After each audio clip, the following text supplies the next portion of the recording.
నేను చిన్న రిప్లై ఇచ్చేసి నేను చెప్పాలనుకుని చెప్తాను. ఎస్ కథగా చెప్పినా వ్యధగా చెప్పినా చెప్పాలనుకున్న సబ్జెక్ట్ లో మ్యాటర్ మాత్రం పూలు పెట్టుకున్న వాళ్ళ గురించే చెప్పారు. అంతే. ఏరా అయితే ఇవ్వండి, వాళ్ళు అయితే రాలుతాయి కదా కొడితే.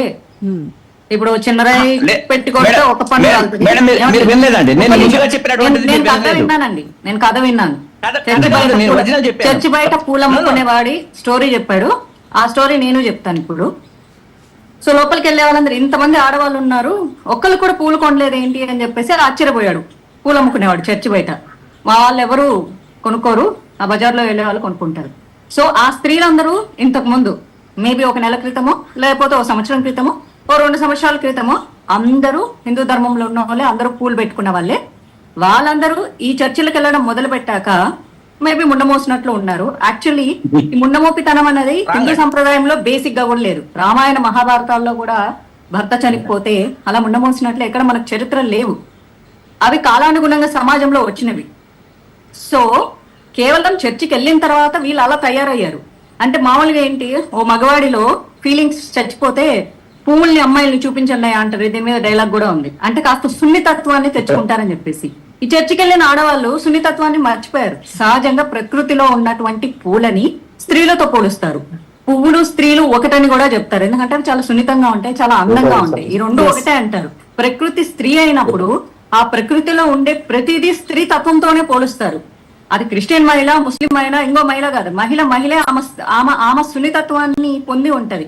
ఋగ్వేదంలో కూడా చెప్పబడారు పూల యొక్క గొప్పతనాన్ని, రామాయణంలో చెప్పబడింది, మహాభారతంలో చెప్పబడింది. ఒక నాట్య శాస్త్రంలో మాత్రం పువ్వుల్ని శృంగారానికి ఉపయోగిస్తే అది మనిషి యొక్క ఆలోచనలని ప్రశాంతం చేసి వారిలో కోరికల్ని రగిలిస్తే ఒక నాట్య శాస్త్రంలో ఒక బిట్ మాత్రమే రాయగలిగారు. అది కూడా ప్రేరేపిస్తుంది. మరి అదే పువ్వుల నుంచి అగరబత్తులు చేస్తున్నారు, అదే పువ్వుల నుంచి వీళ్ళు చర్చిల్లో వెలిగించుకునేటటువంటి కొవ్వొత్తులు తయారు చేస్తున్నారు, అదే పువ్వుల నుంచి పర్ఫ్యూమ్లు కూడా చేస్తున్నారు. మరి ఇట్లా విచ్చుకున్న పువ్వు స్త్రీ తన తల్లో పెట్టుకుంటే ఆమె అదో రకం స్త్రీ అయినప్పుడు ఆ వాడిన పువ్వుల నుంచి పర్ఫ్యూమ్ తీసి కొట్టుకున్న మరి వీళ్ళేమవుతారు? క్రిస్టియన్లు ఎవరు పెట్టుకోవట్లేదా? క్రిస్టియన్ నా ఫ్రెండ్స్ చాలా మంది క్రిస్టియన్ అమ్మాయిలు ఉన్నారు, వాళ్ళు పూలు పెట్టుకుంటున్నారు. మళ్ళీ వాళ్ళు అదే టైపా? అయితే అదే టైప్ అని ఒప్పుకున్నట్లు. మేబీ ఆ పర్టికులర్ ఆయన ఎవరు, షోలం రాజా, నాకు I'm least bothered about this Christian pastors అండి. I always believe in humanity, people వీళ్ళనే చూస్తా. కానీ ఇందాక ఈయన ఒక మాట అన్నారు, ఐఎమ్ సారీ అండి మీ పేరు నాకు తెలీదు, ఈ క్రిస్టియన్లను కూడా తప్పుపడుతున్నారు, మమ్మల్ని కూడా అంటున్నారు, మరియమ్మని తిడుతున్నారు అంటే హూ ప్రవోక్డ్ ఫస్ట్?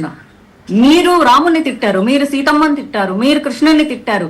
తర్వాతే హిందువులు, నిజమైన ఏ హిందువు కూడా సర్వే జన సుఖినో భవంతు అని కోరుకుంటాడు తప్ప మీ దేవుడు ఇలాంటోడు అన్న చరిత్రలు అసలు మాకు పుస్తకాలే లేవు. మాకు చిన్నప్పటి నుంచి ఇళ్లలో నేర్పించలేదు. అలాంటప్పుడు మీ మతం మా మతం ఎక్కడి నుంచి వస్తుంది? హిందూ అనేది మతమే కాదు, ధర్మం. అసలు ఈ ధర్మంలో ఇంకొక మతమే లేనప్పుడు మేము ఎందుకు మీ మీద కామెంట్ చేస్తాం? మీరు మీ రాముడు పెళ్ళాన్ని వదిలేశాడు, మీ రాముడు పనికిమాలోడు, మీ రాముడు అలాంటి వాడు, మీ కృష్ణుడు 8 మందిని పెళ్లి చేసుకున్నాడు, ఇంతమందితో తిరిగాడని మీరు కామెంట్స్ చేస్తే అప్పుడు హిందువులకు ఖాళీ తిట్టాల్సి వస్తుంది. ఫస్ట్ ఎవరు స్టాప్ చేయాలంటే మీరు స్టాప్ చేయాలి. మీ క్రిస్టియన్ సోదరులకు చెప్పండి, మీరు స్టాప్ చేయండి, ఆటోమేటిక్ యువతలు స్టాప్ అయిపోతుంది. మీరు రాయేస్తే ఇక్కడ 10 రాళ్ళు పడతాయి. మీరు